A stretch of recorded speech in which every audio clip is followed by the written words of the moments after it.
Yeah, hello, how are you? Welcome to GS Club. I'm Abhishek Dubey and we're going to talk about UKPSC. क्या क्या है, कैसे कैसे है। पहले हम बात ही कर लेते हैं UKPSC की वैकेंसी कब आई, कब तक चलेगी, कितनी है, इसकी बात। तो एज यू नो कि अगस्त 21 है ना, अगस्त 2021 में वैकेंसी आई थी UKPSC अपर की। लोअर की भी आई थी जिसका एग्ज़ाम दिसंबर में हो चुका है। ठीक है, UKPSC अपर की वैकेंसी अगस्त में आई थी। तो इसका एग्ज़ाम जो है जैन 2022 में प्रस्तावित था, जो किन्हीं कारणों से डिले हो गया है। अब भी फॉर्म भरे जा रहे हैं। Those who haven't fill form yet they can fill by Feb 2, right. तो ये हो गया आपका वैकेंसी की डिटेल। टोटल पोस्ट कितनी है? तो टोटल पोस्ट हैं 318, हाईएस्ट डेट। ऐसा क्यों बोला हमने? Because Uttarakhand state was formed in 2000। ठीक है, डेट याद रखना, क्वेश्चंस पूछ लेते हैं। 9th of November 2000। तो अब तक 6 बार जो है PSC के अपर के एग्जामिनेशन हो चुके हैं। तो 22 साल में ऑलमोस्ट 22 साल में 6 बार एग्जामिनेशन हुए हैं, राइट। ये 7वां है और अब तक सबसे ज़्यादा वैकेंसी है आपको छठे में जो थी 68 से 100 के बीच में थी। ऐसी वैकेंसी आती थी और वो भी 4 साल में, 3 साल में एक बार। तो this is the golden chance those who want to work in state like hilly state and peaceful state of Uttarakhand. This is the golden chance for them. तो बात करते हैं उत्तराखंड स्पेशल क्या क्या आता है सिलेबस में, पहले उसकी बात कर लेते हैं। तो आपको पता होगा जैसे GS paper 1 UPSC, GS paper 2। तो ये आपका जनरल स्टडीज़ का है। General studies like all goes, this is of aptitude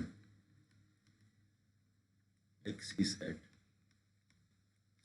Before 2021 this paper was not qualifying nature, not of qualifying nature। तो इसके मार्क्स भी काउंट होते थे। बट इन 2022 में ही एग्ज़ाम होगा, द वैकेंसीज ऑफ 2021। तो इन 2021 व्हाट दे सेड कि जो है आपका GS पेपर 2 जो है क्वालिफाइंग नेचर का होगा, like that of CSAT of UPSC। ठीक है, तो इसमें आपको 33% मार्क्स सिक्योर करने हैं, then you will be okay. तो इससे आपको पता चलता है कि GS पेपर 1 का वेटेज जो है बढ़ गया है ना, ज़्यादा हो गया। तो अब तक लोग GS पेपर 2 और GS पेपर 1 मिला के जो है आराम से वैकेंसी क्लियर करते थे। लेकिन अब से क्या होगा, आपका टोटल जो है फोकस जो है पेपर 1 पे होना। टोटल नहीं, कई लोग तो 33% लाने में भी कामयाब नहीं होते हैं, इसलिए आई वुड से कि उस पर भी ध्यान देना चाहिए। बट फिर भी तो आपको ये बातें समझ में आ गई। उत्तराखंड जो PCS है UKPSC, इसके GS पेपर 1 का सिलेबस जो है एज आपको पता है UPSC की तरह UPSC या UPPSC सिलेबस सेम है। अंतर क्या हो जाता है, 30 to 40% एरिया डिफरेंट है। वो क्या है, UK स्पेशल। ये पार्ट जो है हम स्पेसिफिकली डील करेंगे इसमें UK स्पेशल में। तो UK स्पेशल में क्या आ जाएगा, तो सबसे पहले तो हिस्ट्री की बात करते हैं हम। कहीं की भी कोई भी चीज़ चालू करेंगे, जियोग्राफी, पॉलिटी बहुत ज़्यादा डिफरेंट नहीं होती है, स्टेट की सेम ही होती है। And then current affairs. तो ऑलमोस्ट आपका 30% पोर्शन ये कवर करेगा टोटल GS पेपर 1 का। ये वाला पोर्शन ये हम कवर करेंगे ना नंबर ऑफ वीडियोस में। और क्या करेंगे हम, आपका जो GS का है इसका जो नेशनल, वर्ल्ड, ये करंट अफेयर वाला पोर्शन 15% के आसपास किया हो गया। 45% syllabus covered and rest of that is of GS। तो इसमें आपको पता है कंप्यूटर्स भी रहते हैं, तो कंप्यूटर वाला पार्ट हम कराएंगे, ठीक है। तो मोर देन 50% का सिलेबस हम आपको ऐसे कवर करवा रहे हैं। बाकी हम एक टेस्ट सीरीज चलाने वाले हैं जिससे आपका जो रिमेनिंग पोर्शन है वो समहाउ कवर हो जाएगा। बाकी थोड़ा बहुत तो आप लोग जानते ही हैं, तो इतना कर लेंगे तो आई होप आप लोग काफ़ी पास पहुंच जाएंगे पेपर निकालने के। बाकी थोड़ी सी मेहनत आपको भी करने की ज़रूरत है, बाकी हम आपके साथ हैं। तो हिस्ट्री से स्टार्ट करेंगे उत्तराखंड स्पेशल में, ठीक है। कुछ भी होता है तो सबसे पहले हिस्ट्री की ही बात होती है। तो उत्तराखंड जो है 27th स्टेट ऑफ कंट्री बना था 9 नवंबर, 9 नहीं 1 को, शायद 9 को तो झारखंड का है ना। इसी दिन जनजातीय दिवस मनाने की भी घोषणा इस बार की गई, ठीक है। जनजातीय दिवस, जनजातीय दिवस इन remembrance of Birsa Munda. Uttarakhand day कब है? 1 नवंबर ना। कब किया गया था उत्तर प्रदेश से? सन 2000 में। बहुत सा बवाल हुआ था इसके पीछे, वो हम आपको बाद में हिस्ट्री में बताएंगे, तो ये याद रखिए। और उससे पहले हम आगे बढ़ें हिस्ट्री के बारे में, तो अब 2 रीज़न बहुत ही ज़रूरी है ध्यान रखना। गढ़वाल एंड कुमाऊं, जब भी डायनेस्टीज़ की बात होंगी ये 2 मेजर रीजन हैं जहाँ पे डायनेस्टीज़ रूल्ड की हैं। बेसिकली जो डायनेस्टीज़ कोई जो गढ़वाल में रूल करती थी बेसिकली कुमाऊं में नहीं रूल करती, इसलिए बताना जरूरी है। तो आपको गढ़वाल और कुमाऊं का रीजन पता होना चाहिए। और करंट अफेयर की एक न्यूज़ है इस साल की कि अब तक जो है यूके में 2 डिविजन्स थे, that is of Garhwal and Kumaon. कोई तीसरा बनाया है इन्होंने, कौन सा? गैरसैंण। कौन कौन से डिस्ट्रिक्ट हैं इसमें ये जानना जरूरी है। ए से अल्मोड़ा, बी से Bageshwar, C for Chamoli and R for Rudraprayag. इतनी चीज़ें याद रखेंगे आप तो आपको आराम से, डिस्ट्रिक्ट भी सारे 13 ही डिस्ट्रिक्ट हैं टोटल। तो ये नया जो है इनका डिवीज़न है, 4 डिस्ट्रिक्ट मिला के बना है, ठीक है। ये याद रखिए। तो कितने डिविजन्स हो गए अब याद रखिए। First, this is second, this is third. First में उत्तरकाशी, देहरादून, हरिद्वार, पौड़ी, टिहरी। सेकंड में आपको ABCR बता ही दिया है। थर्ड में पिथौरागढ़, चंपावत, नैनीताल और उधम सिंह नगर। तो 2 डिवीज़न 4-4 के हैं, ठीक है। 4-4 8 और 1 5 का, 8 5 13 ये है। आगे बढ़ते हैं, हिस्ट्री की शुरुआत करते हैं। उत्तराखंड का प्री हिस्टोरिक पीरियड से हम बात करेंगे। हिस्ट्री कहीं भी चालू होती है तो स्टोन एज से बात करेंगे, कैसे कैसे हिस्ट्री की शुरुआत हुई उत्तराखंड में। बहुत से सोर्सेज हैं, लेकिन हमारा जो फोकस होगा उत्तराखंड के हिस्ट्री पे, इसमें ज़्यादातर केव्स के बारे में बात की गई है, तो हम केव से ही चालू करेंगे। तो लखुदियार केव्स का सबसे पहले नाम आता है और काफ़ी बड़ी केव है लखुदियार केव। उद्यार मीन्स होता ही है केव, उद्यार लिटरली मीन्स केव, है ना। उद्यार मीन्स केव होता है, और लखुदियार इतनी बड़ी केव है उत्तराखंड की, इसको Bhimbetka, you know Bhimbetka, everyone know Bhimbetka, sorry, of Uttarakhand कहते हैं, ऑफ यूके, लखुदियार को। तो डिस्कवर्ड बाय MP जोशी, that is Manohar Prasad Joshi, 1968 by Sheena of Almora on the bank of river Suyal. Suyal नदी के तट पे अल्मोड़ा डिस्ट्रिक्ट में, अल्मोड़ा का आपको लोकेशन पता होगा, that is above the Nainital, है ना। अल्मोड़ा का लोकेशन पता है, सोयल रिवर है, सोयल रिवर के तट पे बड़े छीना गांव में अल्मोड़ा में डॉक्टर MP जोशी द्वारा 1968 में खोजी गई है। इनकी वॉल्स पे अच्छी बढ़िया पेंटिंग्स बनी हुई है ना। तो वॉल पेंटिंग्स कैसी होती हैं, let me introduce you some of. मैंने यहाँ फिगर नहीं डाला है तो आप देखेंगे तो ये इस तरह से है ना। तो इसमें क्या दिखाया है इन्होंने, एनिमल और ह्यूमंस की प्रोमिनेंट है इनमें। तो इनमें ग्रुप डांसिंग विद एनिमल्स दिखाया गया है ना। तो men's along with animals. They were dancing like this. Okay, so this is important about Lakhudiyar cave, which is in Almora's Badechina on the bank of river Suyal. ठीक है, first one is covered. Second is Gwarakhya cave is in Chamoli district of Uttarakhand. Way is Chamoli. तो आपको पता होगा कि समझ लीजिए कि ये उत्तराखंड है. This is Kumaon and this is Garhwal, right. Garhwal and Kumaon. This is somewhere Chamoli is. This is Pithoragarh, Bageshwar, Udham Singh Nagar, Almora, ऐसे. ठीक है, तो चमोली में मिली है.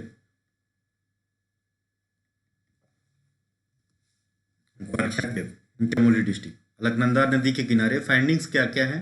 ह्यूमंस हैं, शिप्स हैं, डियर हैं, फॉक्स हैं, इनकी पेंटिंग्स मिली हैं. तो ये ध्यान रखिएगा, इम्पॉर्टेंट है. किमानी विलेज भी चमोली में ही है. इनमें भी फाइंडिंग्स हैं, paintings of animal, stone tools with light white colour है ना. इसमें वाइब्रेंट कलर्स का यूज नहीं हुआ है, like red and green. All light white colour का यूज हुआ है. एनिमल्स और ह्यूमंस की पेंटिंग्स हैं. Kimani village of Chamoli district. तो Gwarakhya and Kimani is in Chamoli, Lakhudiyar is in Almora, right. तो आपको लग रहा होगा कि कैसे कैसे छोटे छोटे स्मॉल स्मॉल टॉपिक्स बता रहे हैं. Haven't seen anywhere it. तो आपको बता दें कि यूकेपीएससी में बहुत बार ही ऐसे ही क्वेश्चंस आए हैं. एक बार ये वाला आपका पूछा ही था, ग्वारख्या के कौन से रिवर के तट पे है. तो ऐसे ही क्वेश्चन पूछते हैं. फाइंडिंग्स में पूछेंगे क्या क्या मिला है. वो फाइंडर पूछेंगे, फाइंडर कौन है, लाइक एमपी जोशी की बात की. रिवर पूछेंगे तो लाइक जो सुयल नदी के किनारे है, बाड़ेछीना में, लखुदियार केव्स ना. इसी तरह के क्वेश्चंस आते हैं, तो ध्यान रखिएगा, इंपॉर्टेंट है. अब हम बात करेंगे अल्मोड़ा में ही एक और केव है, दैट इज ऑफ लोथाप केव. लोथाप इन अल्मोड़ा. देखिए अल्मोड़ा में आपको और चमोली में ज़्यादा केव्स मिलेंगी. ठीक है, अल्मोड़ा और चमोली में. तो क्यों ऐसा है कि अल्मोड़ा और चमोली में ही ज़्यादा केव्स हैं, उसको हम बाद में डिस्कस करेंगे. तो लोथाप इज इन अल्मोड़ा. फाइंडिंग्स में भी, इसमें भी पेंटिंग्स ही हैं. तो पेंटिंग कैसे होती थी? वॉल्स पे होती थी. Walls are of stones, means stone painting ना. तो इतना तो आपको पता ही होगा. क्या है? Human in hunting position and dancing position in groups. Lothap में भी मिला है. तो आपको एक चीज़ तो, सब्जेक्ट्स तो कॉमन है ना, ये तो किसी भी पेंटिंग में. बस ये याद रखिए कि कौन सी पेंटिंग कहाँ की है. हुदाली इन उत्तरकाशी. देखिए आपको नया मिल गया, हुदाली इन उत्तरकाशी. उत्तरकाशी कहाँ है? Uttarkashi Uttarakhand, Chamoli, this is Uttarkashi. तो हुदाली उत्तरकाशी में भी मिला है. ब्लू कलर का यूज हुआ है. यहाँ पे एक नई बात सामने आती है कि हुदाली वाली जो पेंटिंग्स हैं उसमें ब्लू कलर का यूज हुआ है. वहीं पेटशाला अल्मोड़ा की बात करेंगे, फिर अल्मोड़ा की कितनी पेंटिंग्स आ गई? दो उधर. पेटशाला in human paintings in group dancing and use of ऑर्च कलर. ऑर्च क्या होता था? ऑर्च जो है ये, इसको गेरुआ बोलते हैं ना. गेरुआ ईंट के कलर का, जैसा ईंट का कलर आपने देखा होगा, पकी हुई ईंट का, तो वही कलर होता था ऑर्च का. तो पेटशाला अल्मोड़ा में human paintings in group dancing और यूज ऑफ आर्च कलर बताया है. तीसरा है फलसीमा इन अल्मोड़ा, ये भी है. Human figurings in yoga and dancing posture. तो इंसानों की मूर्तियां मिली हैं योग करते हुए और डांसिंग पोस्चर में. ये भी इम्पॉर्टेंट, काफ़ी इम्पॉर्टेंट हो जाता है फलसीमा. उसके बाद हम बात करेंगे रामगंगा वैली की. यहाँ पे एक क्रीमोटोरियम मिला है, यानी शवदाह गृह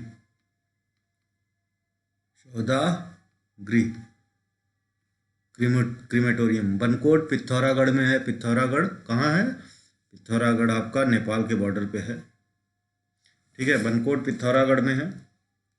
यहाँ पे 8 जो हैं ब्रोंज की इंसानों की मूर्तियाँ मिली हैं यहाँ से. तो बनकोट पिथौरागढ़ 8 जो हैं ह्यूमन फिगरिंग्स हैं इन ब्रोंज, मतलब तांबे की इंसानों की मूर्तियाँ मिली हैं 8.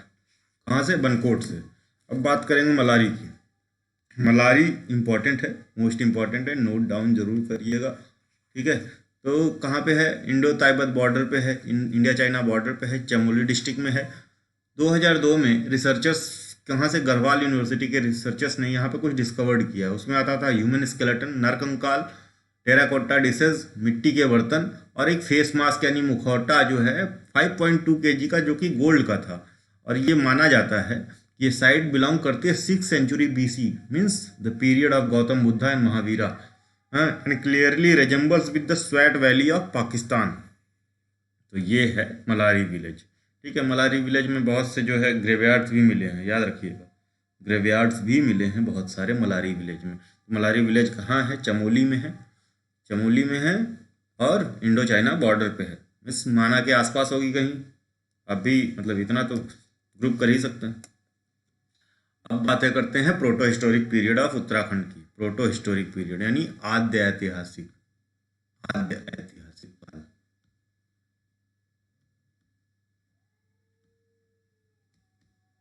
ठीक है, तो इसमें क्या है? Very limited archaeological sources. ऐसा क्यों? Let me describe. तो अब समझिए, थोड़ा सा वीडियो बना के आपको हम समझाते हैं। तो this is India,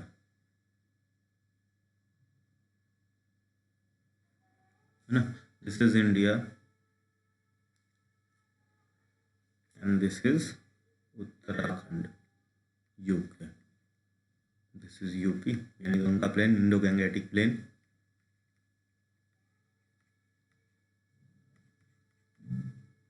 Right, and somewhere from here Indus is flowing in Arabian sea. इसकी 5 ट्राइब्यूटरी। तो इस रीजन को क्या बोलते थे? सप्त सिंधवा रीजन,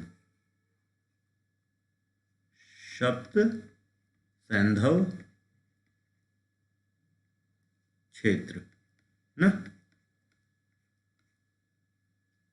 ये वाला रीजन है। लेकिन उत्तराखंड के कुछ हिस्टोरियंस इसको बताते हैं कि वैदिक पीरियड में जो है इसको कहा गया है सप्त सिंधवा रीजन, लेकिन सप्त सिंधवा रीजन ये है। तो क्या हुआ, इन प्रोटो हिस्टोरिक पीरियड टाइम जो मूवमेंट है, आयरन का खोज हो चुकी थी तब तक, आयरन वॉज डिस्कवर्ड, है ना। तो people started clearing forest and the most fertile land was in plain, ये अलुवियल वाला रीजन, ये वाला, है ना। तो those people who were living there ना on hill sides, they started moving towards plain. तो क्या हुआ कि एक मूवमेंट हुई, जब यहाँ से आपका पॉपुलेशन ख़त्म हो गया तो आर्कियोलॉजिकल सोर्सेज कहाँ से मिलेंगे आपको? यहाँ मूवमेंट ये प्लेन की तरफ हुई तो वहाँ कुछ रह नहीं गया, है ना। तो आर्कियोलॉजिकल सोर्सेज कहाँ से मिलेंगे? सारा कुछ तो आपका इकोनॉमिकल एक्टिविटीज़ प्लेन में आने लगा, लोग फॉरेस्ट कट करने लगे रहने के लिए, सारी चीज़ें। तो ये आप आगे देखेंगे, this was the most prominent reason, और भी रीजन बताए जाते हैं but this is the prominent one. ठीक है, तो हम इन्होंने बात ही कर ली थी पहले ही कि limited archaeological evidences, religious text बताते हैं हमको इनके बारे में, यहाँ की उत्तराखंड की प्रोटो हिस्ट्री। तो उसमें क्या है? पुराना है, वेदास हैं, are the basis of history. That's why this period also referred is पौराणिक पीरियड, पौराणिक काल भी कहा जाता है इसको ऑफ उत्तराखंड। तो इसमें जो एक्टिविटीज़ थी, इकोनॉमिकल एक्टिविटीज़, उसमें animal rearing, agriculture and use of the iron and bronze was quite prevalent. अभी बताया था मैंने कि क्यों ऐसा था। The first mention of Uttarakhand ना, उत्तराखंड का पहली बार वर्णन कहाँ पे किया गया था? ऋग्वेदा में किया गया था, एज एन देवभूमि, देवभूमि के रूप में, मतलब इसको देवभूमि कहते थे। ठीक है, इसमें ऋग्वेद में सबसे पहली बार बोला है ऋग्वेद ने, इससे किसी भी और सोर्स से पहले। तो देवभूमि या हिंदी में ही मनुष्यों की पुण्यभूमि, मनुष्यों की पुण्यभूमि, सैक्रेड लैंड ऑफ सेजेस, हिमावंत भी कहा गया है ना,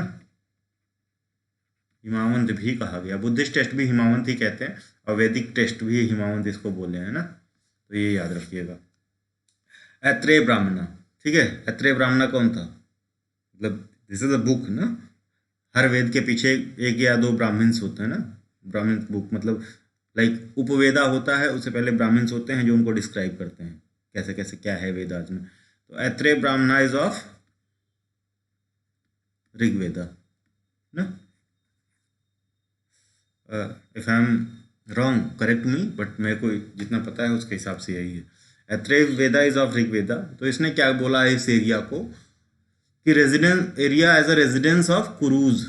कुरु का जो है रहने का क्षेत्र था इस एरिया को अत्रेय ब्राह्मण ये बताता है। तो कुरूज कौन थे? Kaurava and Pandava. Kaurava and Pandav देवर कुरूज ना। कुरुकुल बोलते थे, कुरुवंश। कौरव पांडव कुरुवंश के थे। जैसे इनके जो फोर फादर्स थे वो कुरूज थे। इसके बाद आके जैसे लिनियज बदल जाता है कि कौरव अलग हो जाते हैं और पांडव अलग हो जाते हैं, लेकिन ये जो है इनका मेन लिनियज है वो कुरुवंश था। तो एरिया ऑफ कुरु बताया है अत्रेय ब्राह्मणा ने इसको, और एरिया को क्या बताया? उत्तर कुरु बताया पूरे क्षेत्र को, एरिया को। और स्कंद पुराण बात करता है 5 हिमालयी खंडों का, 5 हिमालयन डिवीजन का बात करता है स्कंद पुराण, जिसमें नेपाल, कश्मीर, मानस खंड, केदार खंड और जलंधर। तो आपको नाम से ही क्लियर होगा कि that Nepal, Kashmir and Jalandhar. Jalandhar is in Punjab, ठीक है। कश्मीर खुद ही एक स्टेट है and Nepal is another country. तो मानस खंड और केदार खंड उत्तराखंड में है ना। तो स्कंद पुराण में भी मेंशन आता है उत्तराखंड का एज मानस खंड और केदार खंड। तो मानस खंड केदार खंड है कौन? तो ये देखिए, कुमाऊं, गढ़वाल। तो ये गढ़वाल वाले रीजन को केदार खंड बोलते थे और इसको मानस खंड, मानस खंड या कुर्मांचल भी बोलते थे, है ना। कुमाऊं से, कुर्मांचल से कुमाऊं बना है, याद रखिएगा, ठीक है। तो स्कंद पुराण में भी मेंशन है मानस खंड और केदार खंड की तरह। तो ये चीज़ें ध्यान रखिएगा, बहुत ही इंपॉर्टेंट फैक्ट्स हैं, टीनी टीनी फैक्ट्स हैं लेकिन इंपॉर्टेंट हैं, आपके हमेशा पूछा जाता है। अब बात करते हैं स्कंद पुराण ने ही, जैसे पहले ड्रॉ कर लेते हैं स्कंद पुराण में ही। तो मैंने एक रेक्टेंगल बना दिया उत्तराखंड का, नियरली शेप ऐसा ही है इसलिए। तो ये हो गया आपका कुमाऊं और वो वाला रीजन ना, गढ़वाल एंड कुमाऊं। तो ये हरिद्वार है या माया क्षेत्र। तो ये स्कंद पुराण में हरिद्वार को क्या बोला गया है? माया क्षेत्र बोला गया है। तो हरिद्वार से लेके ना, माया क्षेत्र से लेके हिमालय तक, तो हिमालय स्टार्ट तो यहीं से हो जाता है, हिमालय तक के क्षेत्र को केदारखंड बोला गया। अभी बोले थे ना केदारखंड। और नंदा देवी पीक से, तो नंदा देवी पीक कहीं यहाँ पे थी ना, ये कई पीक्स हैं नंदा देवी की, एक नहीं है। नंदा देवी पीक से लेके ये आ गया आपका कालागिरी पीक, कालागिरी पीक।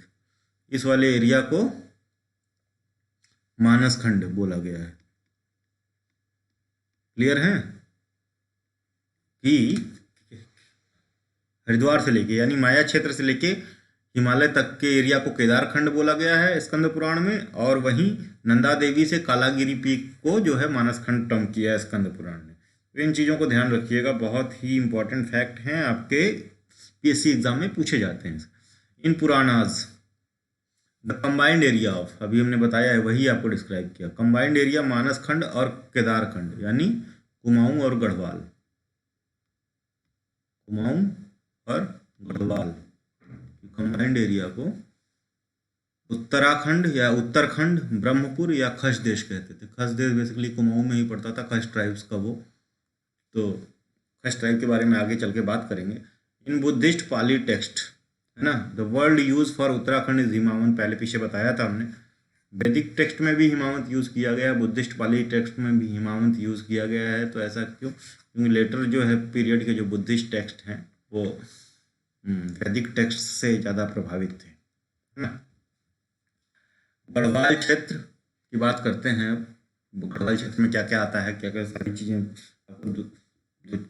दो पेजेस में लगभग गढ़वाल की बात होगी, 2-3 पेजेस में कुमाऊं की बात होगी। तो गढ़वाल क्षेत्र और इसका नामीकरण, नॉमेनक्लेचर इन डिफरेंट पीरियड। वैदिक पीरियड में हिमावंत बोले हैं, महाभारत टाइम में उत्तर कुरुक्षेत्र जो बोले हैं, पुरानिक पीरियड में केदारखंड बोला गया है, और लेटर पुरानिक पीरियड में केदार मंडल, Badrikashram, Tapobhumi, Kirat Mandal etcetera, and in later by 52 गढ़s। गढ़ यानी फोर्ट्स। तो आगे चल के आपको एक चीज पढ़ने को मिलेगा, पुलिंद या कुनिंद, है ना, पुलिंद और कुनिंद डायनेस्टी। तो इसका फाउंडर कौन था? सुबाहु। सुबाहु कौन था? Father of Virat. ठीक है, विराट कौन था? Virat was the father of Uttara. Uttara जो है अभिमन्यु की वाइफ थी, वाइफ ऑफ अभिमन्यु। तो इसको माना जाता है फाउंडर, लेकिन कभी क्रिस्प साक्ष्य नहीं मिलते हैं, कहीं पे एविडेंसेस नहीं मिलते हैं। तो सुबाहु गढ़वाल की बात करते हैं, गढ़वाल का फाउंडर कौन था? तो ये पुलिंद डायनेस्टी की बात की हमने। तो पुलिंद डायनेस्टी जब कमज़ोर पड़ने लगी ना, तो जो प्रिंसिपैलिटीज़ एरिया थी गढ़वाल में, छोटे छोटे गढ़ बना लिए अपने। जैसे आपने देखा होगा कि मौर्यंस के बाद बहुत छोटे छोटे राजा जो है भी पहले विद्रोह करते हैं, फिर अपने अपने जो है वो बना लेते हैं। उसी तरह था, छोटे छोटे गढ़ बना लिए। बाद में लेटर पीरियड किंग था एक अजयपाल। ये कौन था? पवार था ना, पवार किंग। इन्होंने इनको हरा कर एक नए जो है राज्य की स्थापना की, और उसका नाम, इस कंप्लीट एरिया का नाम गढ़वाल रखा। तो ये याद रखिएगा, इंपॉर्टेंट फैक्ट है। अजयपाल ने, है ना, Panwar king Ajaypal by defeating दो small kingdoms. Fortification in Uttarakhand was famous from ancient times. जो गढ़ों की बात कर रहे हैं, बहुत पुराने समय से यहाँ पे गढ़ बनाने की प्रक्रिया चलती आ रही है उत्तराखंड में, है ना। फोर्टिफिकेशन तो ऋग्वेद में भी मेंशन है कि एक किंग था, है ना, सुदस। अब सुदस का नाम सुन के कुछ याद आ रहा है आपको? Sudas was the same king was described in किसमें? ऋग्वेदा में। कौन था ये? जिसने बैटल ऑफ 10 किंग्स की नाम सुने होंगे। तो किसके बीच में हुआ था? सुदस और 10 राज्य जो थे versus Sudas was victorious in this battle ना। तो सुदस वही है। तो सुदस और इंद्र ने मिलकर 100 फोर्ट्स डिस्ट्रॉय किए थे। किसके? संभर के, डेमन किंग संभर के। तो ये डेमन किंग क्यों बोला है, इसका कॉन्सेप्ट हम आपको थोड़ा सा बताते हैं। जब वैदिक लोग आए आर्य कंट्री में ना, तो ये इनके फिजिक जो थी, वाइट कलर था, ये सारी चीज़ थी। और यहाँ के जो नेटिव्स थे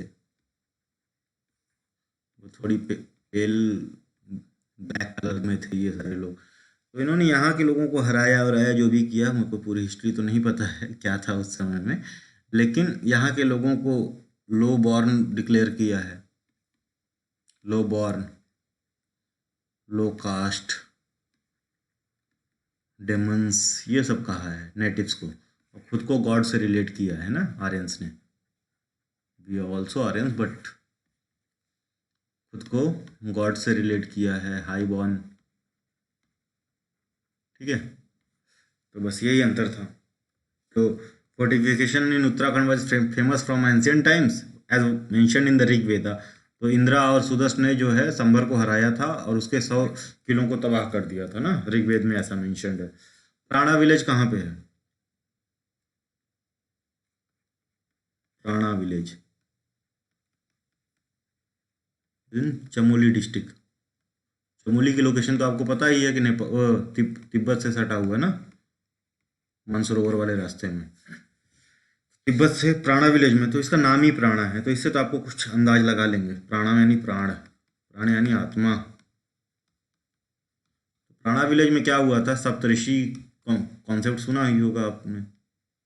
सप्तऋषियों ने प्रलय काल में अपनी जान मतलब यहाँ पे बचाई थी। सप्तऋषियों ने प्रलय काल में, प्रलय जो कैटेस्ट्रॉफिक डिजास्टर कहा जाता है कि सारी सृष्टि डूब गई थी, फिर से मनु ने जो है और शतरूपा ने पुनः सृष्टि की रचना की है। ठीक है, तो प्राणा विलेज में बोलते हैं कि वो ऊंचाई पे था, हाई पे था। तो प्राणा विलेज में सप्तऋषियों ने अपनी जान बचाई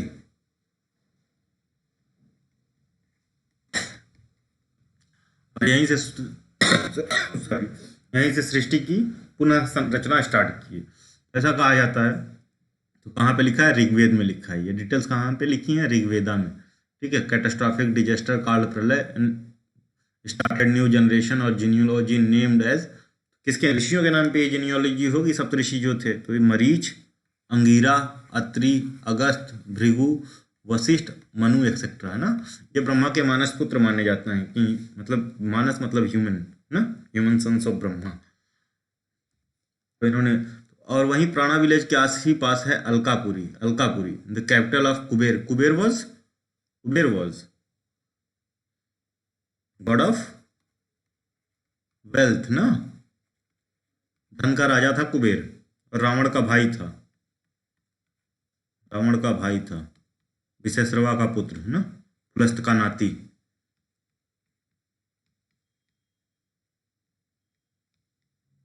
पुत्र पुलस्त का नाती था, ऋषि पुलस्त का। तो अलकापुरी जो है प्राणा विलेज में is also consider the residing place. Alkapuri जो कुबेर की कैपिटल थी वो मनु का रिसाइडिंग प्लेस भी माना जाता है। मनु कौन थे? One of the Saptarishis. Manu की जो वाइफ थी शत्रुपा प्लस मनु। ये माना जाता है कि जब सृष्टि खत्म हो गई थी तो इन्होंने फिर से जो है सृष्टि की रचना की थी। तो ये इसको मनु को पुरुष माना जाता है। आप जब दर्शन शास्त्र पढ़ेंगे, फिलॉसफी, तो मनु को पुरुष माना जाता है, शत्रुपा को प्रकृति, पुरुष प्रकृति। तो पुरुष और प्रकृति से मिलके ही संरचना होती है ना। तो फिर से जो है सृष्टि की शुरुआत की थी। ऋग्वेदा में मेंशन है, बस इतना याद रखिएगा, Rigveda. As per the historian, अब उत्तराखंड के हिस्टोरियंस की बात सुनिए, ये लोग क्या कहते हैं उत्तराखंड वाली एरिया को। As per the historian Hariram Dhasmana, Bhajan Singh और डॉक्टर शिवानंद ने क्या कहा है, जो गढ़वाल है वो सेम रीजन है, वही क्षेत्र है जो मेंशन है ऋग्वेदा में एज एन सप्त सिंधो रीजन। सप्त सिंधो क्षेत्र जो है उसी को गढ़वाल कहते हैं। अभी हमने बहुत देखा कि सप्त सिंधो तो इंदस वाला रीजन था। ठीक है, सिंधु से सिंधो है, सिंधु नदी ना, इंडस। तो इंडस वाला रीजन जो उसका बेसिन एरिया होगी वही ना सप्त सिंधु है, जहाँ पे IVC पीपल आके वैसे मोहनजोदाड़ो ये सारी चीज़ें जो सभ्यताएं जन्मी। ठीक है, यही वाले एरिया में जो है आर्यंस भी पहले आए थे। लेकिन ये हमारे जो हिस्टोरियंस हैं ऑफ उत्तराखंड, हरिराम धसमाना, भजन सिंह और डॉक्टर शिवानंद बोलते हैं कि Garhwal was the region mention in Rigveda as सब सिंधु ना। In this region near Badrinath के पास कुछ केव्स हैं, गुफाएं हैं, जिनका नाम क्या है? गणेश, नारद, मुचकुंद, व्यास और स्कंद गुफाएं। कहाँ पे हैं? बद्रीनाथ के पास, गढ़वाल में। तो ये माना जाता है कि वैदिक लिटरेचर जो है जैसे ऋग्वेदा, श्याम, यजुर, ये सारी चीज़ें, उपनिषद यहीं पे लिखे गए हैं, है ना। वशिष्ठ कुंड, वशिष्ठ आश्रम और वशिष्ठ केव कहाँ पे है? विशॉन पीक पे सिचुएटेड है, टेहरी गढ़वाल में। टेहरी गढ़वाल मसूरी से ऊपर वाला रीजन जो है वो टेहरी गढ़वाल है। It is believed that in Devprayag शीतोष्णियों, ऐसा माना जाता है कि देवप्रयाग के शीतोष्णियों में, कहा जाता है ना कि सीता जी जमीन में समा गई थी, तो ऐसा माना जाता है कि देवप्रयाग के शीतोष्णियों में सीता जी ने खुद को जमीन में वो कर लिया था, अपने आप को जमीन के अंदर समा लिया था। ठीक है, इसी वजह से यहाँ हर वर्ष मेला भी लगता है। मेला कहाँ पे लगता है? मंसार में। मंसार शीतोष्णियों के पास ही है देवप्रयाग में। ठीक है, ये याद रखिएगा। In Tehri Garhwal there is a place called Tapovan का जब भी नाम आए तो लक्ष्मण से रिलेट करना। लक्ष्मण का पेनेंस यहाँ पे हुआ था टेहरी गढ़वाल के तपोवन में। और देवप्रयाग में ही राम का एक मंदिर है। देवप्रयाग में ही शीतोष्णियों है जहाँ पे सीता जी ने जो है अपने आप को जमीन में समवाया था, और देवप्रयाग में ही राम का एक मंदिर है। मंसार में हर वर्ष इसी के उपलक्ष्य में सीता जी जो जमीन में समाई थी उसको याद करके मेला लगवाया जाता है ना। अब कैपिटल ऑफ बानासुर, बानासुर कौन था? Banasur was the demon, demon जिसको शंकर भगवान ने आशीर्वाद दिया था, वरदान दिया था कि वो उसकी हेल्प करेंगे। तो शंकर भगवान ने वरदान दिया था कि कोई तुम्हें मारने आएगा तो आई विल प्रोटेक्ट यू। तो हनुमान वर्सेस शंकर यहाँ पे हुआ था, हनुमान और शिव शंकर में युद्ध हुआ था। ठीक है, तो माना जाता है कि बानासुर की कैपिटल जो है वो ज्योतिषपुर थी, या जोशीमठ अब गढ़वाल, जोशीमठ ना, जोशीमठ आप देख लीजिएगा, जोशीमठ इन वन पर्व। अब एक चीज क्लियर कर दूं कि जैसे कि आपने रामायण सुना होगा, रामायण, तो रामायण में जो चैप्टर्स हैं वो कांड के नाम से जाने जाते हैं।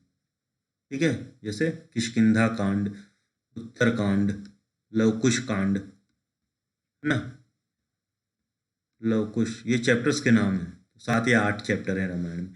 ऐसे ही महाभारत में जो चैप्टर्स को है वो पर्व कहते हैं, है ना, जैसे वन पर्व इत्यादि। तो वन पर्व की बात करते हैं महाभारत का, जब ये जुए में हारने के बाद सब कुछ जो पांडव वन को जाते हैं तो उसको वन पर्व बोलते हैं। उस पूरे इंसिडेंट्स को, उसमें जो जो हुआ, जो जो लिखा गया है, वो सारे रिकॉर्ड्स जो हैं उसको वन पर्व कहते हैं ना।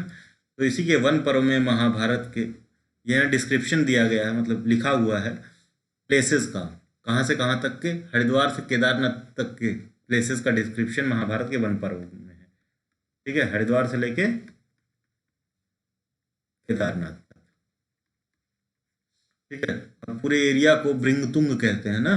As well as of Badrinath का भी मेंशन है, और लोमस ऋषि थे, लोमस ऋषि थे, उनका पांडवों के साथ आगमन का भी वर्णन है। और जब पांडव जो है, ये भी माना जाता है कि यहीं से स्वर्ग गए थे, इसी वाले एरिया से लास्ट में।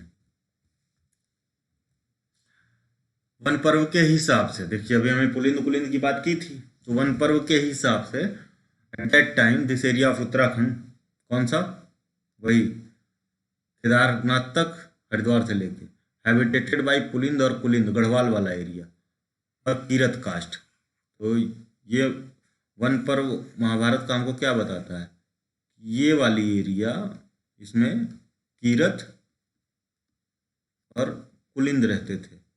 तो इस हिसाब से हमको पता चलता है। तो फर्स्ट जो है political dynasty of Uttarakhand was Pulind और कुलिंद, है ना। Longest ruling also, though in fractured form, but longest ruling ना। तो ये पड़ता है Kirat caste. The capital of Pulind king, अभी हमने सुबाहु की बात की थी ना, who was the Subahu, the capital of Pulind king Subahu कहाँ पे थी, श्रीनगर, श्रीनगर चमोली में है। ठीक है, Subahu fought from the side of Pandavas in the battle of Mahabharat. ठीक है, after Subahu there was the mention of king Virat, Virat की बात की थी, सुबाहु का पुत्र था in many documents, and his capital was Viratgarhi. तो इसने कहाँ से, श्रीनगर से विराटगढ़ी कर लिया था अपनी कैपिटल, नियर जौनसार बाबर। जौनसार बाबर वाला एरिया आपको बता दूं कि जौनसार बाबर वाला जो क्षेत्र है, जौनसारी ट्राइब्स के नाम से है, जौनसार बाबर वाला क्षेत्र देहरादून में पड़ता है, मसूरी के ऊपर।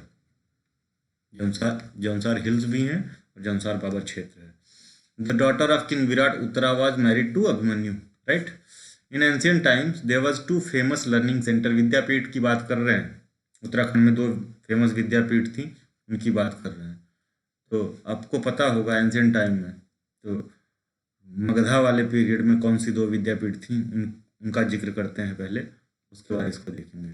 बहुत ही इंपॉर्टेंट है। मगधा में एक थी तक्षशिला, अदर वाज नालंदा, नालंदा। ठीक है, और यहाँ पे 2 थे, कौन कौन से, बद्रिकाश्रम और कड़वा आश्रम। कड़वक ऋषि का आश्रम था ये, और ये बद्रीनाथ वाला बद्रिकाश्रम। तो कड़वक आश्रम में ही आपने सुना होगा कि शकुंतला ना, शकुंतला का नाम सुना है, शकुंतला कौन थी, ये भरत की माता थी, भरत। ठीक है, विराट। तो ये कड़वक आश्रम में ही इनका जो है प्रेम प्रसंग चालू हुआ था, किसका किसका, दुष्यंत का और शकुंतला का। और कड़वक आश्रम जो है भरत के जन्म से भी रिलेटेड है, भरत का जन्म यहीं हुआ था।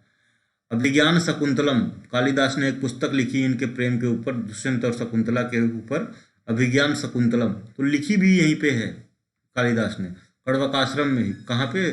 मालिनी नदी के तट पर। जो इसका जो है अभी वाला जो नाम है, ठीक है, कड़वकाश्रम का चौका घाट है, याद रखिएगा, इंपॉर्टेंट है। टर्म केदार खस मंडले, अब आ गया ना, केदार खस मंडले, खस की बात कर रहे हैं। Kedar Khas Mandal is used in some religious text, धार्मिक ग्रंथों में यूज किया गया है। That indicates the relationship of Kedarkhand with Khas province, Khas province ना, तो केदारखंड का रिलेशन अगर खस प्रोविंस के साथ ये इस्टेब्लिश कर रहे हैं तो आपको ये पता होना चाहिए केदारखंड दूसरा था और खस प्रोविंस अलग था, दोनों वो नहीं थे। खस प्रोविंस जो है बेसिकली कुमाऊं में पड़ता था, ये वाला है, देखिए रीजन, ये है पूरा केदारखंड, ये खस प्रोविंस है कुमाऊं में, मानसखंड या मानसखंड, तो ये है खस ट्राइब वाला एरिया। तो लेकिन इसमें वैदिक लिटरेचर्स में ये भी बताया गया है कि केदार खस मंडले टर्म यूज हुआ है, यानी कोई ना कोई तो रिलेशन रहा होगा ना, ट्रेडिंग रहा हो, कुछ रहा हो, कुछ तो रहा होगा खस प्रोविंस का। तो खस की आगे बात करेंगे, अब हम आगे अब तक केदारखंड की बात किए थे, अब गढ़वाल यानी अब कुमाऊं क्षेत्र की बात करेंगे। द नेम कुमाऊं के लिए स्टोरी बता देते हैं, बाद में देखना इसको, आप देख लीजिएगा। कुमाऊं कैसे पड़ा, अभी आगे बताए ही थे। कुमाऊं जो है कुरमा से बना हुआ है। कुरमा मीन्स होता है टॉर्टॉइज, यानी कछुआ ना, और कुरमा अवतार ही था भगवान विष्णु का, भगवान विष्णु का कुरमा अवतार, तो इसी वजह से जो है इसका नाम जो है कुमाऊं पड़ा है। क्यों पड़ा है बेसिकली, तो पुरानिक टेक्स्ट में, वैदिक लिटरेचर में और पुरानिक टेक्स्ट में, नियर चंपावत के पास में एक, चंपावत नदी के किनारे एक माउंटेन पीक है, उसका नाम है कांतेश्वर पीक ना, प्रेजेंट नेम कांदेव है, ठीक है, कांतेश्वर पीक है। पीक का शेप कैसा है, बैक साइड ऑफ टॉर्टाइज, ठीक है, where descent of deity Vishnu happens, भगवान विष्णु का डिसेंट हुआ था यहाँ पे, अवतार लिया था भगवान विष्णु ने, कुर्मा अवतार लिया था ना। तो later period the area of Manaskhand was termed as a Kurmanchal या कुमाऊं, ठीक है, ये स्टोरी आपको क्लियर हो गई। Highest mention of Kumaon is in Skanda Purana, Manas Khand और Mahabharat. As per the Brahma and Vayu Purana, this region of Kumaon was dominated by Kirat caste, Kinnar caste, Yaksha, Gandharva, Vidyadhar और नाग्स, ठीक है। तो सिर्फ ये कास्ट ही नहीं थे, जैसे यक्ष गंधर्व, तो ये तो जो है डाइटी फॉर्म में होते थे, नाग भी वैसे ही होते थे, विद्याधर भी वही है। कीरत और किन्नर का जिक्र आपको हर जगह महाभारत वगैरह में बहुत ज़्यादा मिलेगा। अब बात कर लेते हैं कुछ टेम्पल्स की, तो जाखन देवी टेम्पल है, अल्मोड़ा में यक्षों को डिवोटेड है ना, याद रखिएगा, Jakhan Devi temple is in Almora, devoted to Yakshas, याद रखिएगा, इंपॉर्टेंट टेम्पल है। Temples of Nag Devta in Kumaon क्षेत्र, कुमाऊं में नागों का टेम्पल है, हमें बताया ना कि area was this area of Kumaon was dominated by Kirat, Kinnar, Yaksha, Gandharva, Vidyadhar and Nagas. तो नागाज को, इन सबको डिवोटेड थे, dominated by this caste of persons, तो इनमें ऑब्वियसली इनके टेम्पल्स भी होंगे। तो temples of Nag Devta in Kumaon क्षेत्र, ये बात करते हैं। तो बी नाग टेम्पल है ये, ठीक है, याद रखिएगा, सबसे इम्पॉर्टेंट भी यही है, बेनी नाग या बी नाग। धौल नाग है, काली नाग है, पिंगल नाग है, हरी नाग है और वासुकी नाग के ऐसे टेम्पल्स हैं, आपको मिल जाएंगे। That indicates the presence of Naga tribe in this area, most famous among above, ठीक है, अभी बताया था नाग टेम्पल सीजा पिथौरागढ़, कहाँ के है, पिथौरागढ़ में बेनी नाग टेम्पल या बी नाग टेम्पल सबसे ज़्यादा फेमस है, सबसे ज़्यादा इंपॉर्टेंट है, इसको याद रखिएगा। In later period we found mention of Khas tribe, मतलब बात किए थे ना कुमाऊं क्षेत्र में, they were very powerful, dominating, they follow Buddhist religion. तो आपको पता होगा उत्तराखंड में सबसे पहले बुद्धिस्ट रिलीजन मतलब फॉलो करने वाली ट्राइब जो कौन सी थी, वो खस थी। People before entry of Rajput in Kumaon, तो राजपूत जो किंग्स थे, बेसिकली डायनेस्टीज थी, काफ़ी लेट से आई कुमाऊँ क्षेत्र में। गढ़वाल वाले में तो बहुत पहले से आ गई थी, लेकिन कुमाऊँ में बहुत लेट से आई। तो ये छोटे छोटे ट्राइब्स यहाँ पे रूल करते थे बेसिकली ना। उसमें से एक थे खस, जो सबसे ज़्यादा पावरफुल थे, डोमिनेटिंग थे इन कुमाऊँ एरिया, ठीक है। And followers of Buddhism. तो how they were followers of Buddhism, तो आपने देखा होगा कि दो रिलीजन थे, Jainism and Buddhism. They were supported by trading classes ना। तो ये जो एरिया है ना उत्तराखंड का कुमाऊँ में, ये वाला जो खस प्रोविंस वाला एरिया, तो ये बेसिकली ट्रेडिंग रूट पे ही पड़ता था। ये ऐसे कुछ जाता था सिल्क रूट ना। तो ऑब्वियसली इफेक्ट तो रहेगा ही, आपको भी पता है, क्योंकि बुद्धिज़्म इतना हिंटरलैंड में फैला नहीं था, लेकिन बस ये रूट की वजह से, और कहीं नहीं था उत्तराखंड में उतना ज़्यादा डिनोमिनेंस उस समय बुद्धिज़्म का, लेकिन ये खस ट्राइब जो थी वो बुद्धिस्ट थी, ऐसा माना जाता है। कौन सा? कुमाऊँ वाला area, before entry of the Rajput Kings. अब रॉक एडिक्ट्स बात करते हैं, उत्तराखंड की बहुत फेमस है, एक ही है। अब उसमें सबसे ज़्यादा फेमस हो जाती है अशोका की एक रॉक एडिक्ट मिली है देहरादून से, that is of Kalsi. Rock edict of Ashoka, that is of Kalsi. और ये group of 14 Indian rock inscription written by order of emperor Ashoka around 250 BC। तो वही टाइम ही था अशोका का ना। द इंस्क्रिप्शन ऑफ कलसी ना contains all the major rock edicts from 1 to 14। याद रखिएगा, they were discovered in Kalsi village Dehradun Uttarakhand by Alexander Cunningham about 1815। ये person का नाम याद रखिएगा, अलेक्जेंडर कनिंगम, बहुत ही इंपॉर्टेंट है। क्यों? अब आपको एक और बता देता हूँ। जितनी भी अशोकन की इंस्क्रिप्शंस है ना, रॉक पिलर्स के जो भी हुए, इसमें जैसे आप चंपारण में है ना कैपिटल वाले, और उसके बाद जो है बहरूत में है, उसके बाद सारनाथ में है, सांची में भी है, उसके बाद ये महरौली में भी है, उसके बाद कहाँ है? तक्षशिला वाले एरिया में भी है। तो ये सारे है जो ना discovered by Cunningham, discovered by Cunningham, याद रखिएगा, इस वजह से इंपॉर्टेंट हो जाती थी। इनकी राइटिंग्स कैसी थी, है ना, वो सबसे बड़ी बात है। तो पाली का यूज़ हुआ था, जो इंडिया में मिले हैं basically. Pali was the local language of people, है ना। तो इससे क्या होता था, वर्नाकुलर यूज़ करने से लोगों को समझ में आता था कि किंग का मैसेज क्या है। Message of kings can be understood by subjects easily ना, that's why they used vernacular. Vernacular सबसे बढ़िया मैसेज कन्वे करने का मीडियम है, इस वजह से वर्नाकुलर का यूज होता था। कौन सी जो है वो स्क्रिप्ट यूज की थी पाली में? ब्रह्मी स्क्रिप्ट। लेकिन अगर आप बात करेंगे ये वाला एरिया तक्षशिला वाली, यहाँ पे जो है, यहाँ पे खरोष्ठी का यूज होता है, क्योंकि ईरानियन इम्पैक्ट होता है ना, ईरानियन इम्पैक्ट। तो अशोक के समय में ईरानियन इम्पैक्ट कैसे, आपको पता होगा। अशोक से पहले ही अलेक्जेंडर का अटैक, उसके बाद मेगास्थनीज आए थे कोर्ट में, ठीक है, सेल्यूकस निकेटर ना married her daughter to Chandragupta, daughter's name was Helena. ये मैरिज कैसी थी, बिजनेस प्रपोजल टाइप की ना, marriage was a business at that time ना। तो ये हो गया कलसी का, देहरादून में है, उत्तराखंड के सारे 14 1 to 14 है, ठीक है, डिस्कवर्ड बाई कनिंगम। और क्या इंपॉर्टेंट है, अशोका की थी, ठीक, बस इतना ही, इससे ज़्यादा कुछ पूछेंगे नहीं, ठीक है। पाली लैंग्वेज की यूज हो गई थी, ब्राह्मी स्क्रिप्ट का यूज हुआ था, और इसमें क्या मैसेज क्या था, ठीक है, तो पक्षियों को मत मारो, लोगों पे दया करो, ये सारी चीज़ें ह्यूमन प्रिंसिपल्स का बेसिकली ह्यूमन अप्रोच था।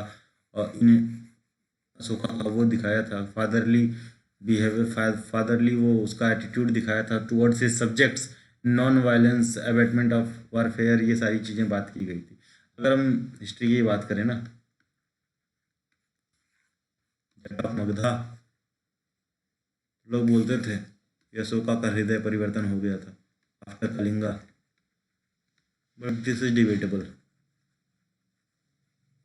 इसमें कई चीज़ें आते हैं, इकोनॉमिक रीजंस हो सकते हैं और द चेंज ऑफ पॉलिसी, और भी बहुत सी चीज़ें हैं, पॉलिटिकल रीजन होते हैं। आपको पता है कि कोई भी राज्य, ठीक है, डिक्टेटरशिप से नहीं चलाया जा सकता है, डिक्टेटरशिप से नहीं चलाया जा सकता है ज़्यादा दिन तक। थोड़े दिन के लिए तो आप चला लेंगे, चाहे आप अशोका का ही देख लीजिए, अकबर का ही देख लीजिए। अकबर का जो मुगल रूल था, अकबर बाबर से लेके, तो 1526 से लेके 1707 तक ठीक था, ठीक है, अकबर, शाहजहाँ, जहांगीर, बाबर, हुमायूं तक। लेकिन आफ्टर औरंगजेब इन 1707 उसकी डेथ हो गई थी, दे स्टार्टेड डिक्लाइनिंग ना। क्यों? क्योंकि औरंगजेब की पॉलिसीज जो थी बहुत ही एक्सट्रीम थी। तो ये सारे रीजंस हैं। आगे बढ़ते हैं। शिवा टेम्पल लाखा मंडल बहुत ही इंपॉर्टेंट है, note it down, please note it down. many times UKPSC has asked this question on Lakha Mandal. Yeah, dedicated to Lord Shiva, obviously the temple popularly known as Lakeshwara and built in 12th to 13th century AD. But important क्या है, 12 से 13 century में तो बना तो था ये, लेकिन हमको एक और इंस्क्रिप्शन यहाँ से मिलता है, किसका? प्रिंसेस ईश्वरा का प्रशस्ति मिलती है, प्रिंसेस ईश्वरा की, जो कि कौन से पीरियड से बिलोंग करती है? 6th century AD, 6th century AD से बिलोंग करती है। तो यानी जो लाखा मंडल की हिस्ट्री है वो काफ़ी पुरानी है, जो कि ये अभी प्रेजेंट जो टेम्पल है वो तो 12th सेंचुरी की है, लेकिन हमें यहाँ से एक प्रशस्ति मिलती है जो कि 12th सेंचुरी की है ना।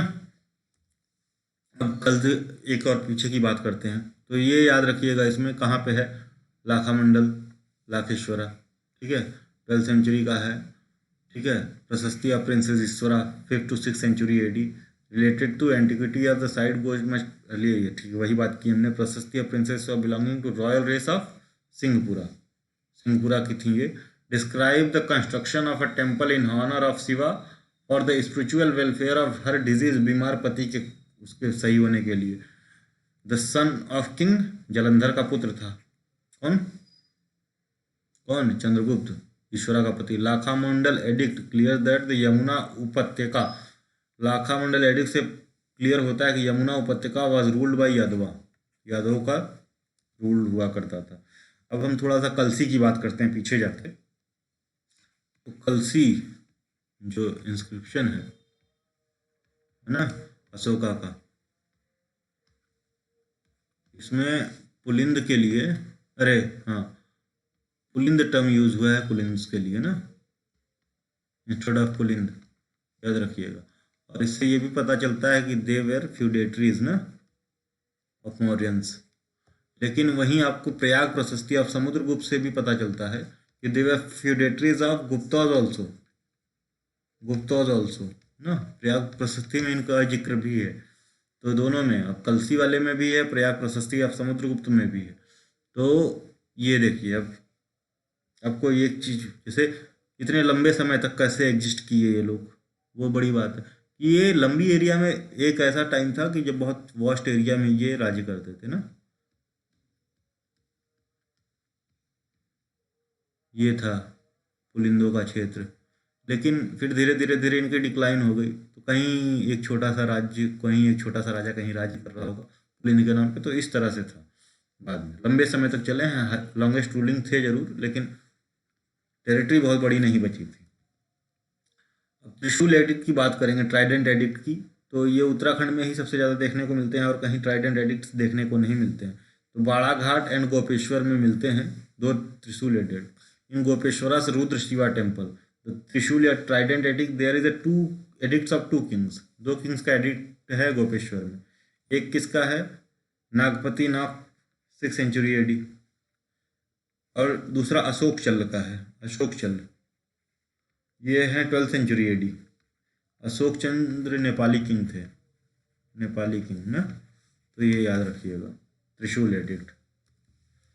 अब बात करते हैं addicts on the wall of the temples. तो गोपेश्वर, काली मठ और केदार मठ और केदारनाथ और नाला, तो मंदिरों की दीवारों पे जो एडिक्ट्स मिले हैं वो गोपेश्वर से मिले हैं, काली मठ से मिले हैं, केदारनाथ से मिले हैं और नाला से मिले हैं ना। और addicts on the wall of the caves की बात करें तो देवप्रयाग में वामन गुफा है ना, Kalpnath statue hall addicts Devalgarh में मिले हैं, कोलसारी में मिले हैं। ब्रिक एडिक्ट्स यानी ईंटों पर नैनीताल और बड़वाला देहरादून, ठीक है। सील्स ऑफ कुशाना पीरियड बहुत ही ज़्यादा इंपॉर्टेंट हो जाता है, मुनि की रेती ऋषिकंड से, ऋषिकेश से, कुशानन पीरियड की सील यानी 1st और 2nd सेंचुरी की सील है ना, मुनि की रेती से और सुमाड़ी से। वीरभद्र ऋषिकेश में एक्सपेक्ट किया गया है जल्दी ही 1973-75 में, वीरभद्र ऋषिकेश में पड़ता है। ये 3 फेजेस में इसका डिटेल मिलता है ना, 3 फेजेस का, तो ये इतना नहीं पढ़ेंगे, बस याद रखना वीरभद्र कहाँ से कहाँ पे है। मोरध्वज स्तूपा, इसमें भी ज़्यादा हमारे पास कुछ है नहीं, बहुत खोजा लेकिन बहुत कुछ मिला नहीं। तो एडिक्ट्स ऑन सील्स जो है 3rd सेंचुरी AD के जो है यहाँ पे सील्स पे एडिक्ट्स मिले हैं, सील्स के रूप में। कहाँ पे, मोरध्वज स्तूपा के। Copper plate inscription of Kartikeyapur Kings, बहुत ही इंपॉर्टेंट डिटेल है, तो ये कॉपर प्लेट इंस्क्रिप्शन है। पांडुकेश्वर से 4 मिले हैं, बाकी कंडारा, चंपावत और बैजनाथ से 1-1 मिले कार्तिकेयपुर वंश का। अब कुछ यूनिट्स हैं और उनके नाम हैं, जब जो पीरियड हमने डिस्कस किए हैं पुलिंद वगैरह के, तो उनमें उस समय कुछ यूनिट्स यूज होती थी, उनके नाम आज क्या है, मतलब आज वो किस टर्म में यूज होते हैं वो नाम, वही बात करते हैं। तो महत्तम जो था वो विलेज हेड कहलाता था। तो ये किसके, कुनिंद के टाइम्स, कुनिंद के टाइम पे विलेज हेड महत्तम को बोलते थे। वहीं भृत्य जो होता था वो सर्वेंट होता था। प्रतिहार, प्रतिहार आज भी यूज किया जाता है, तो वो गेट कीपर को प्रतिहार बोलते थे। प्रतिहारा किंग भी थे, तो उनका रिलेशन कैसे क्या था तो वो नहीं पता, लेकिन गेट कीपर को बोलते थे प्रतिहार। गोप्त जो होता था गार्ड होता था। कोटपाल, कोट मतलब होता था फोर्ट, तो कोटपाल यानी सर्व कीपर ऑफ फोर्ट या फोर्ट गार्ड ना। वहीं बालाध्यक्ष जो है आर्मी चीफ होता था, कंप्लीट आर्मी का चीफ जो होता था वो बालाध्यक्ष होता था। वहीं महादंड नायक जो होता था आर्मी जनरल होता था, यानी सेना प्रमुख होता था, सेना प्रमुख। जैसे कि अब ये मान लीजिए कि एक CDS हो गया हमारे यहाँ, ठीक है, उसके बाद 3 सेनाओं के अलग अलग प्रमुख हैं ना, लेकिन ये जो है CDS जो है तीनों का हेड है उसी तरह से, या आप इसको जो है राष्ट्रपति की तरह देख लीजिए, ठीक है। तो बालाध्यक्ष इज लाइक राष्ट्रपति, तीनों सेनाओं का प्रमुख था। वो महादंड नायक आर्मी जनरल था, सेना प्रमुख था। अष्टपालिक कौन था, रिकॉर्ड कीपर होते थे अष्टपालिक, ठीक है। कुलचारिक होते थे तहसीलदार या रजिस्ट्रार। वहीं पल्लिका जो होता था स्मॉल विलेज होता था। तो आज के लिए इतना ही, धन्यवाद। होप आपको हमारी वीडियो अच्छी लगी होगी। अगर अच्छी लगी हो तो प्लीज़ इसको लाइक, सब्सक्राइब, शेयर जरूर करें। अगली वीडियो में हम आपको कल मिलते हैं। GS के 2nd लेक्चर में हम कुलिंद वंश से स्टार्ट करेंगे कल, और 3-4 वीडियोज़ में आपकी हिस्ट्री खत्म हो जाएगी, उसके बाद हम जियोग्राफी का पोर्शन स्टार्ट करेंगे। थैंक यू, धन्यवाद।